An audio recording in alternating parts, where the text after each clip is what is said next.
Assalamualaikum warahmatullahi wabarakatuh. Perkenalkan, nama saya Ferdian Adi. Di sini saya akan menjelaskan pengambilan keputusan selama adanya masalah selama pandemi COVID-19. Di sini masalah yang akan saya angkat ialah tingkat mutu pembelajaran yang turun selama pandemi COVID-19. Selama pandemi COVID-19 ini kita mengalami sebuah krisis yang cukup banyak, dan salah satunya ialah pada bidang pendidikan.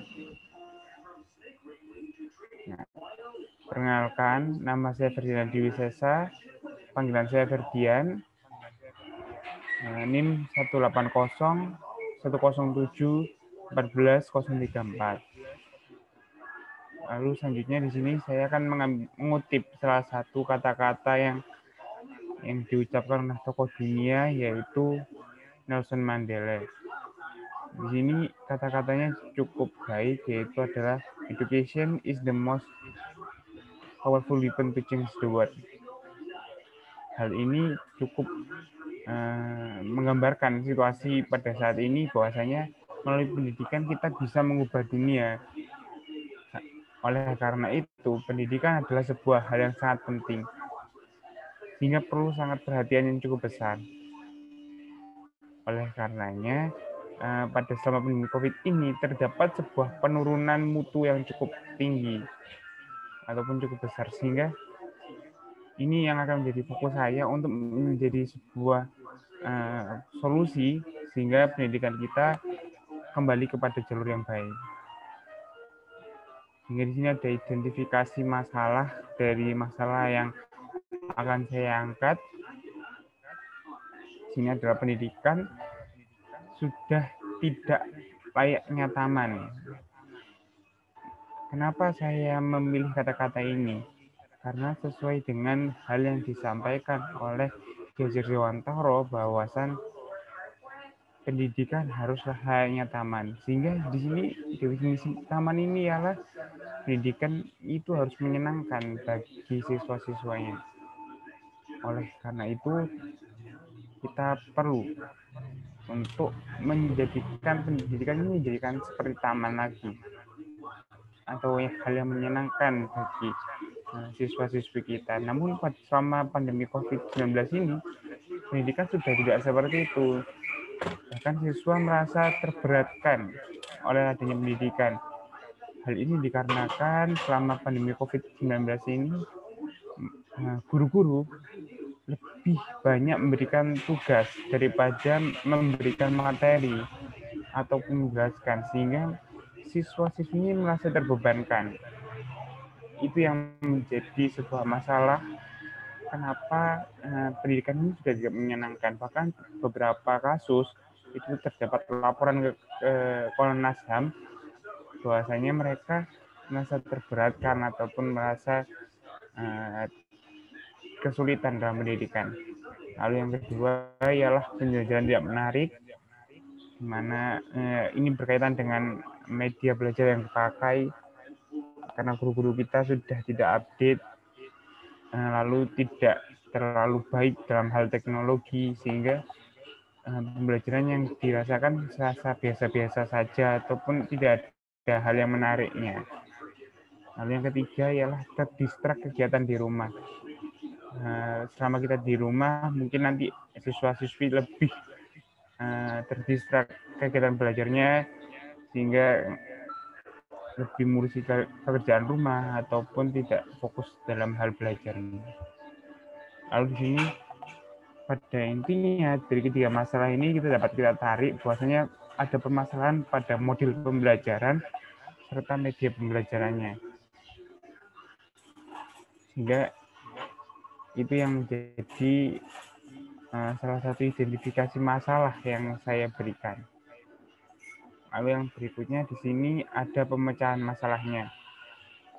Saya menawarkan 4 alternatif pemecahan masalah. Yang pertama, perbaikan media belajar yang digunakan untuk lebih interaktif. Ini memanfaatkan teknologi sehingga perbaikan media belajar yang digunakan itu lebih menarik siswa menarik perhatian siswa karena di sini adanya interaksi dua arah dalam media pembelajaran yang dipakai.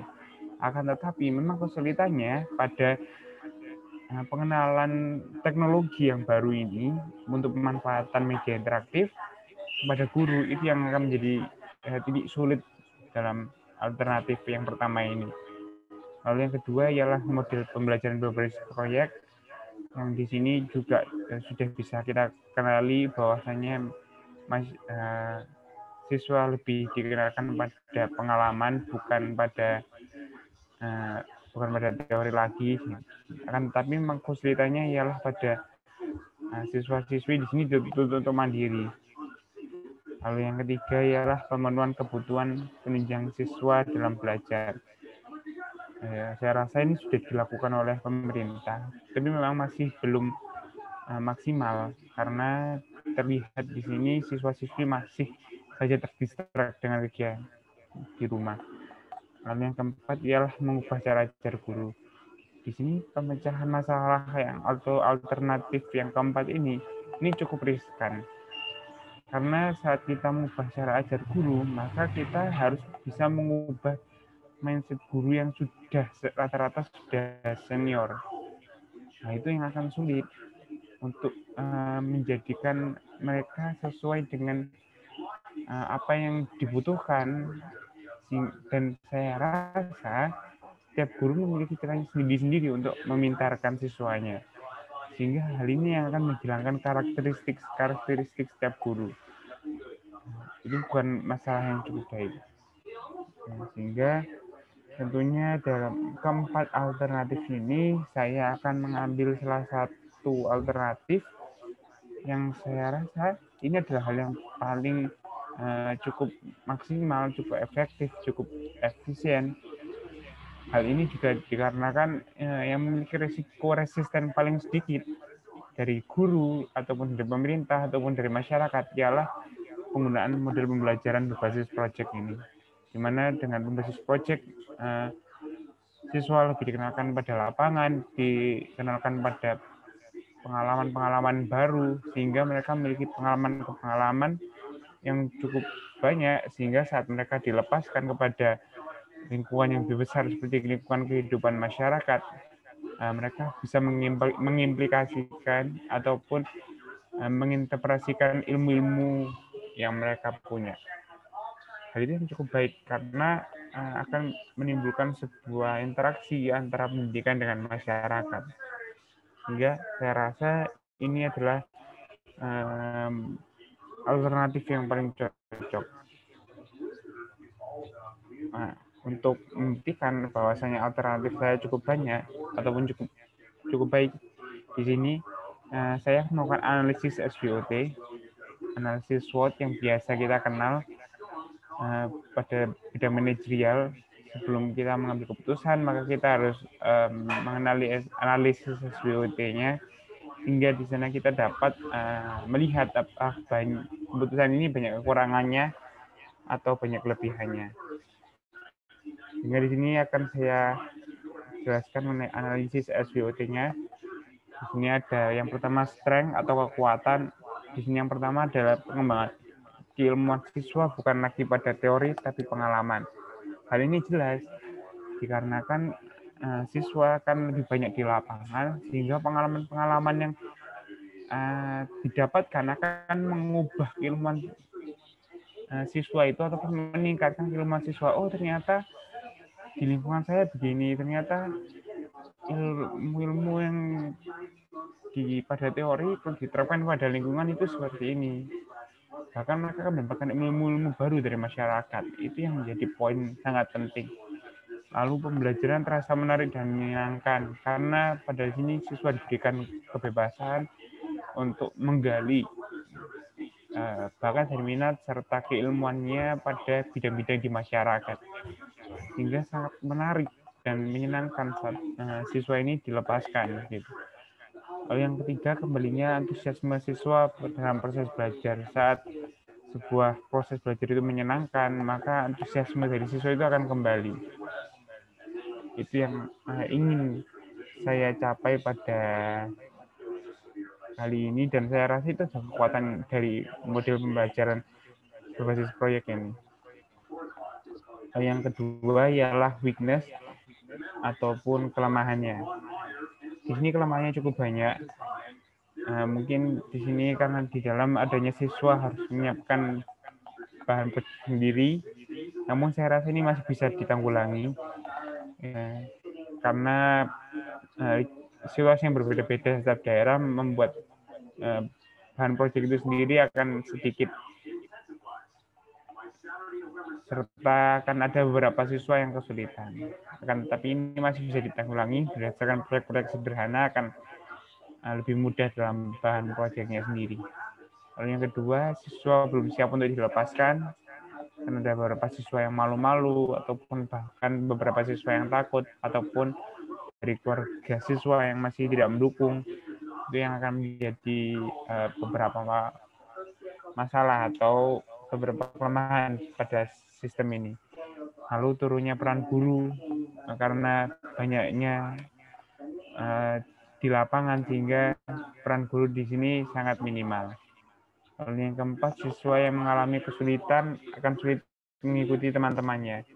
Hal ini jelas dikarenakan bahwasanya nanti siswa akan kesulitan saat mereka yang biasanya tertutup lalu dipaksa terbuka. Itu yang akan menjadi titik kesulitannya mereka. Saat mereka sulit untuk mengikuti teman-temannya, maka mereka akan lebih kesulitan lagi. Hal yang selanjutnya ialah opportunity atau kesempatan. Di sini opportunity-nya sendiri ada 4, cukup banyak, yaitu ialah meningkatnya mutu pendidikan di Indonesia. Hal ini dikarenakan karena proses belajar sendiri semakin meningkat mutunya, sehingga pendidikan di Indonesia pun pasti akan mengikuti. Lalu yang kedua, mudah dalam mencari pekerjaan karena kaya akan pengalaman. Hal ini jelas karena dengan adanya pengalaman-pengalaman yang dimiliki oleh siswa, itu akan mendukung siswa untuk saat mencari pekerjaan nanti, mereka akan lebih siap daripada yang hanya dimasukkan oleh teori-teori. Lalu respon baik masyarakat, dan yang keempat, kepercayaan masyarakat meningkat pada dunia pendidikan, karena di sini masyarakat merasa pendidikan itu memiliki efek yang baik bagi kehidupan. Yang terakhir ialah threat atau ancaman. Di sini ada 2, sehingga pelanggaran terhadap protokol kesehatan, di mana karena ini ada siswa-siswa notabene yang mengikuti, sehingga untuk pelanggaran protokol kesehatan sangat mungkin terjadi, serta kurangnya pemantauan dari sekolah. Ini adalah salah satu ataupun ancaman yang akan terjadi, ataupun sebuah hal-hal yang akan harus diantisipasi oleh pemerintah selama penerapan model pembelajaran ini. Dan yang terakhir, saya ucapkan terima kasih. Mungkin sekian saja yang dapat saya sampaikan. Wassalamualaikum warahmatullahi wabarakatuh.